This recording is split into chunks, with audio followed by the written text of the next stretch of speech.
साथियों अस्सलामु अलैकुम। मुख्तसर कहानियों के इस सीरीज़ के तीसरे वीडियो में आज हम लोग एक किसान और उसके 3 बेटों के कहानी को पढ़ने वाले हैं। ये कहानी बहुत दिलचस्प है और आपको इस कहानी के ज़रिए इंग्लिश ग्रामर के कई रूल्स मालूम होंगे। चलिए अब देर किस बात की। तो ये कहानी दरअसल एक किसान और उसके 3 बेटों के बारे में है और इस कहानी के ज़रिए हम लोग इंग्लिश पढ़ने और सुनने के स्किल्स को सीखने वाले हैं। इसके अलावा वोकेबुलरी पर काम करने वाले हैं, तलफ़्फ़ुज़ पर काम करने वाले हैं और जो फ्रेजेस होते हैं, जुमले होते हैं, उस पर काम करने वाले हैं और जो वर्ब्स होते हैं, अफ़आल होते हैं, कैसे फ़ेल माजी बनता है, पास्ट बनता है, प्रेजेंट बनता है, फ्यूचर बनता है, इसके बारे में मालूमात हासिल करेंगे। इसके अलावा ग्रामर भी हम लोग सीखने वाले हैं। चलिए, ये कहानी जैसा कि मैंने कहा कि एक किसान और उसके ये 3 बेटों के बारे में है। ये 3 बेटे हैं उसके, ठीक है। इसको जहन में रखकर हम आगे बढ़ते हैं। The farmer and 3 sons. एक किसान और उसके 3 बेटे। उसके का मतलब नहीं होता यहाँ पर। द फार्मर किसान एंड 3 सन्स, ये सन की जमा है। सन जो बेटा होता है उसकी जमा है ये सन्स। तो किसान और 3 बेटे। तो कहानी शुरू करते हैं।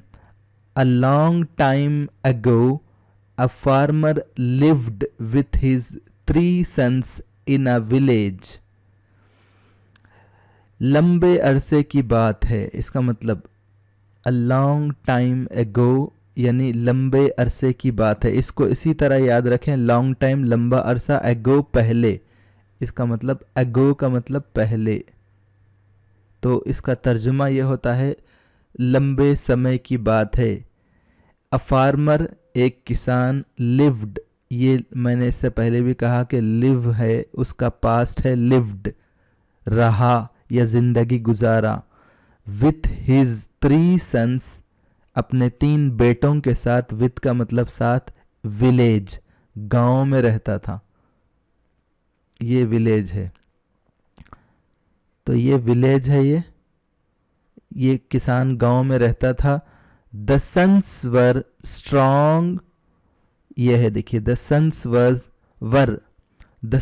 वर strong and handsome and that made them very proud.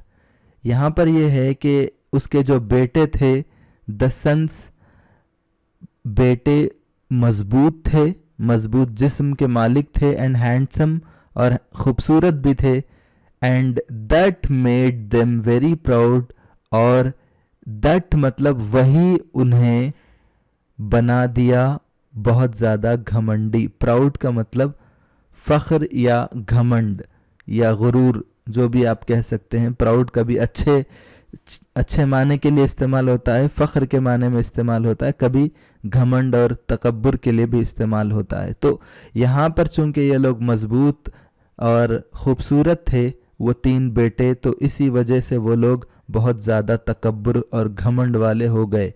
And और क्या हुआ, दे वर ऑल लेजी। दे वर, जब कभी भी हम लोग किसी जमा की तरफ इशारा करते हैं, यानी प्लूरल की तरफ, जो वाहिद के अलावा जो प्लूरल होता है, उसके लिए हम लोग हमेशा वर इस्तेमाल करते हैं। जैसा कि यहाँ भी हम लोग वर, द सन्स वर, बेटे थे, यहाँ पर थे के माने में आता है। तो यही बात यहाँ कह रहे हैं कि देवर ऑल लेजी। लेजी का मतलब सुस्त और काहिल, जो भी कह सकते हैं, काहिल, सुस्त। देवर ऑल लेजी, वो बहुत ज़्यादा सुस्त थे। दे कंसिडर्ड, यहाँ पर they considered it below their dignity to work in the fields with their father. तो उन्होंने ये समझा कि कंसिडर का मतलब समझना, इट क्या काम करना, बिलो देयर डिग्निटी अपनी वकार के खिलाफ, बिलो देयर डिग्निटी अपनी वकार से नीचे, यानी मफहूम का तर्जुमा अगर हम करेंगे तो बिलो देयर डिग्निटी मतलब अपनी वकार के खिलाफ समझा। क्या समझा? कंसिडर मतलब समझना। To work in the field with their father, अपने वालिद के साथ काम करना, यानी अपने वालिद के साथ मेहनत मजदूरी करने को उन्होंने अपने वकार और इज्जत के खिलाफ समझा। ठीक है, ये आप कभी भी जुमलों में इस्तेमाल कर सकते हैं, बिलो देयर डिग्निटी। ये फील्ड का मतलब होता है खेत, मैदान, जो भी आप कह सकते हैं। विद देयर फादर, अपने वालिद के साथ। देर का मतलब उनके, ठीक है, उनका, उनके, फादर वालिद।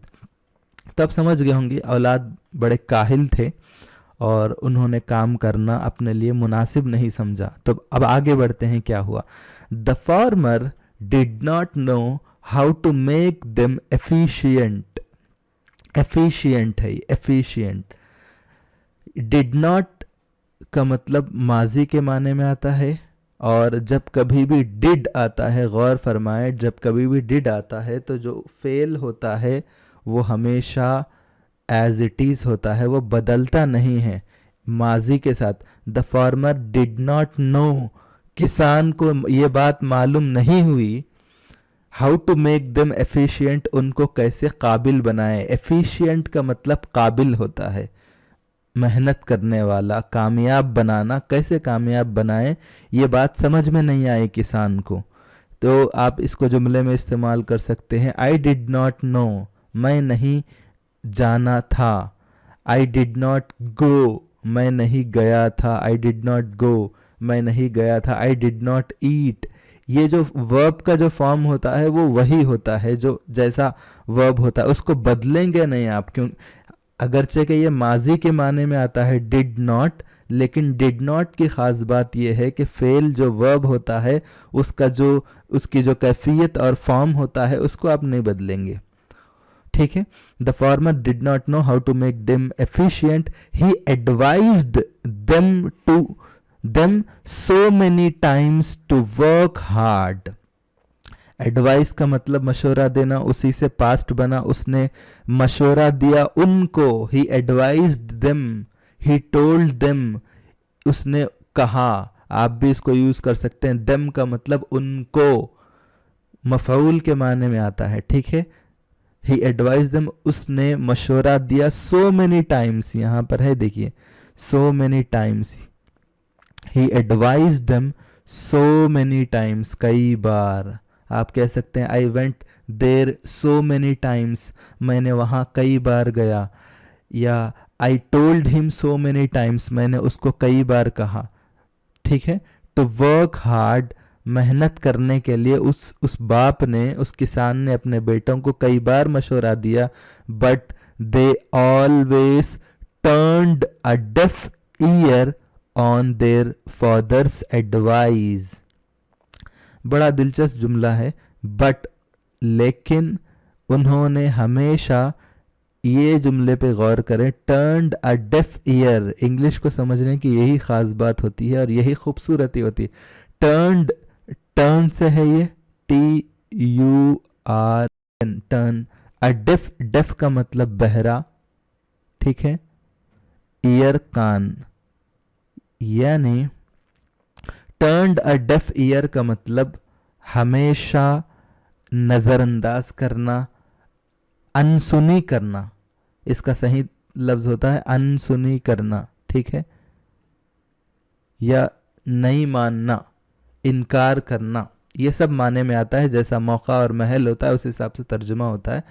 But they always turn a deaf ear on their father's advice. ये फादर के बाद आप देख रहे होंगे एस आ रहा है। एस का मतलब होता है इजाफत जो होता है, यानी वालिद के मशवरे पर। ठीक है, उनके वालिद, देयर फादर्स एडवाइस, उनके वालिद के मशवरे पर। ऑन का मतलब पर।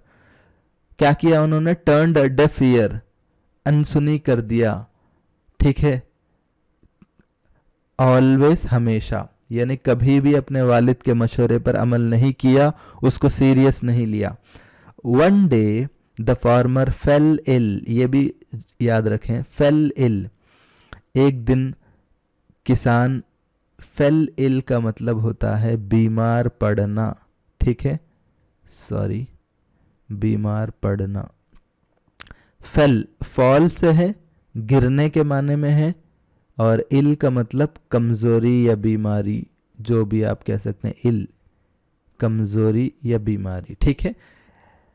एंड फेल्ट दैट, बीमार पड़ गया, फेल्ट ये फील से है, उसका पास्ट है, ये फील से फेल्ट है, उसने महसूस किया, बीमार पड़ गया और महसूस किया कि that his death was knocking at the door, his death was knocking, यहां देखिए, his death was knocking at the door, उसकी मौत दरवाजे पर दस्तक दे रही है।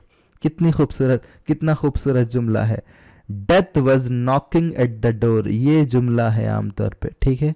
Death was knocking at the door, मौत दरवाजे पर दस्तक दे रही है, यानी उसकी मौत करीब आ गई है, उसने ये महसूस किया, फेल्ट।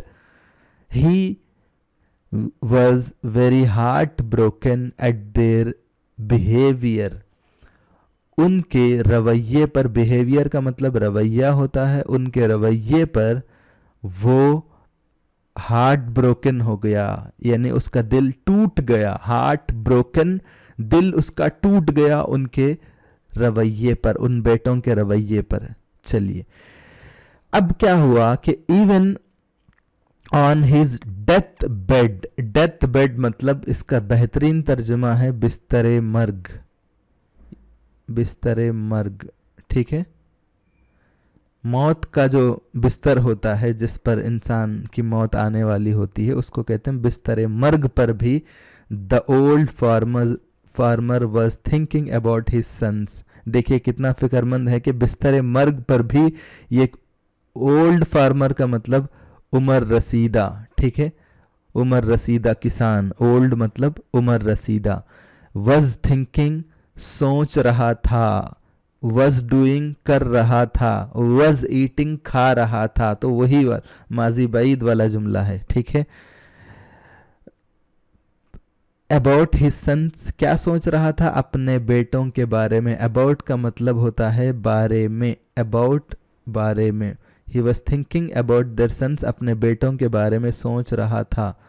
तो सडनली, यहां पर आप देखेंगे अचानक, suddenly an idea came to his mind, एक आइडिया उसके दिमाग में आया, एक ख्याल आया।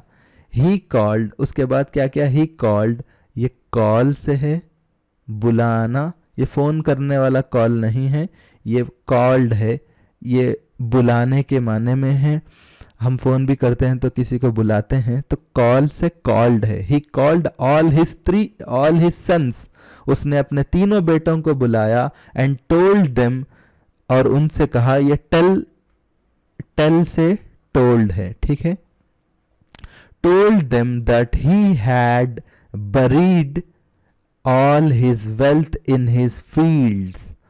क्या कहा उसने, देम, उनसे कहा कि दैट, के ही हैड, उसने, हैड का मतलब ये भी पास्ट में आता है, ही हैड बरीड, बरीड का मतलब ये बरी से है, BURY से, उसका माजी है, पास्ट है, ठीक है।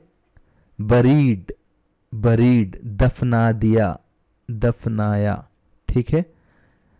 ऑल हिज वेल्थ, अपनी सारी दौलत को, इन हिज फील्ड्स, अपने खेतों में, ठीक है, अपने खेतों में उसने दफना दिया, ऐसा उसने बताया।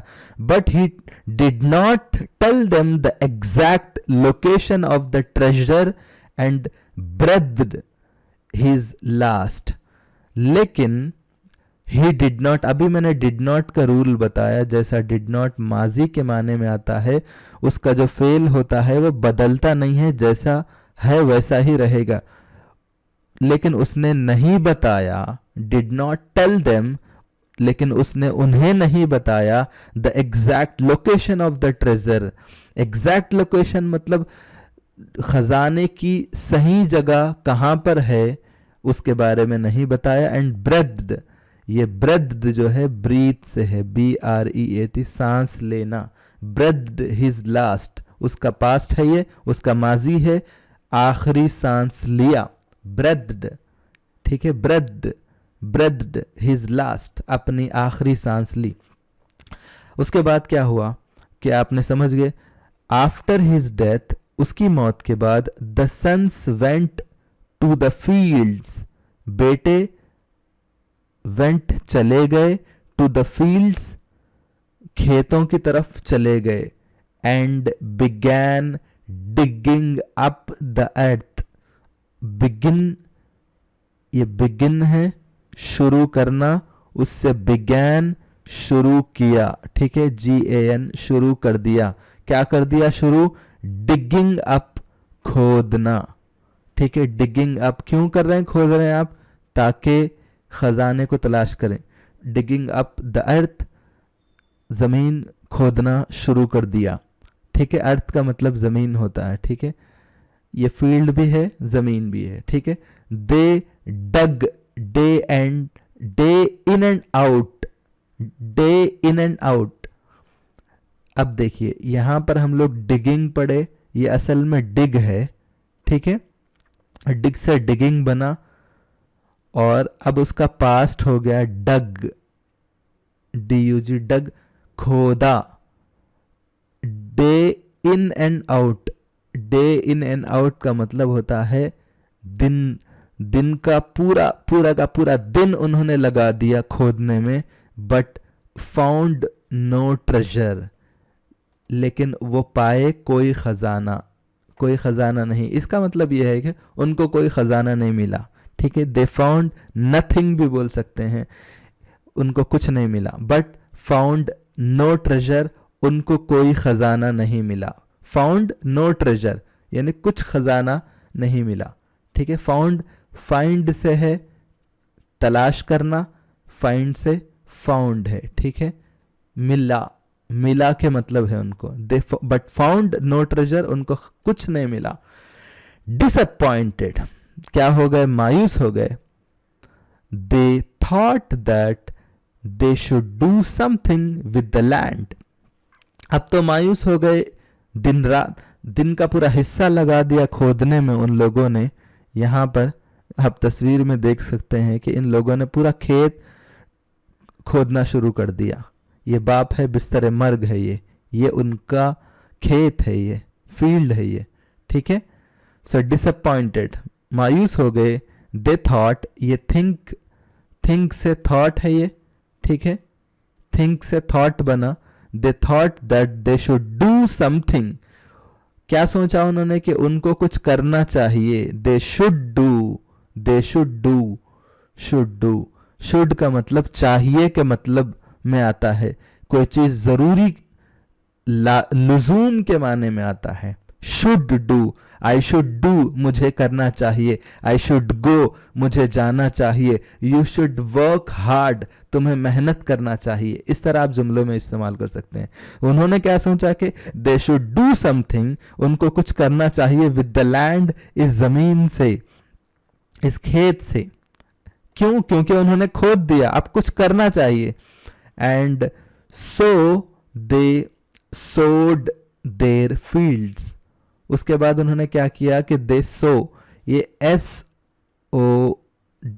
होता है बीज लगाने के माने में, ठीक है, बीज लगाना, दे सोड उसका पास्ट है, उसका माजी है, उन्होंने बीज लगाया, देयर फील्ड्स अपने खेतों में बीज लगा दिया, जहां जहां इन्होंने खोदा वहां पर इन लोगों ने बीज लगा दिया, दैट ईयर दे रीप्ड, उस साल उन्होंने रीप्ड अ रिच हार्वेस्ट, उन्होंने बेहतरीन फसल काटा, रीप का मतलब होता है ये REAP से रीप्ड उसका पास्ट है ये, ठीक है, the reaped a rich harvest, एक बेहतरीन एक महंगा फसल उन्होंने काटा, रीप का मतलब होता है फसल काटने के माने में, रीप्ड फसल को काटा,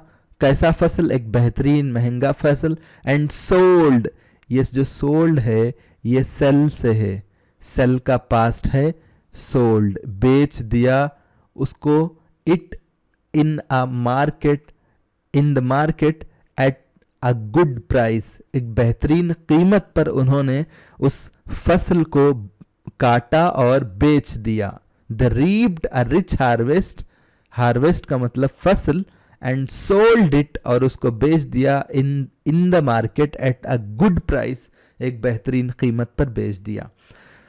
तो अब क्या हुआ कि one night when they were counting there earnings, एक रात, ठीक है, जब व्हेन का मतलब जब, दे वर काउंटिंग वो गिन रहे थे, दे वर काउंटिंग वो गिन रहे थे, दे वर डूइंग वो कर रहे थे, दे वर गोइंग वो जा रहे थे। आप इसको जुमले में इस्तेमाल, कोई कहानी जब आप पढ़ते हैं तो कहानी के एक जुमले पर गौर मत करें, बल्कि उस कहानी के जुमलों को अलग अलग तरीक़ों से अपने एतबार से अपने रोज़मर्रा की ज़िंदगी में कैसे यूज़ करना है, उसको जब आप सीखेंगे तो बहुत ही कम समय में, बहुत ही कम वक्त में आप इंग्लिश बोलना शुरू कर सकते हैं। इंग्लिश नहीं, कोई भी ज़बान, ठीक है। देवर काउंटिंग वो गिन रहे थे, देयर अर्निंग्स अपनी कमाई को, अर्निंग का मतलब कमाई होता है, अपनी कमाई को।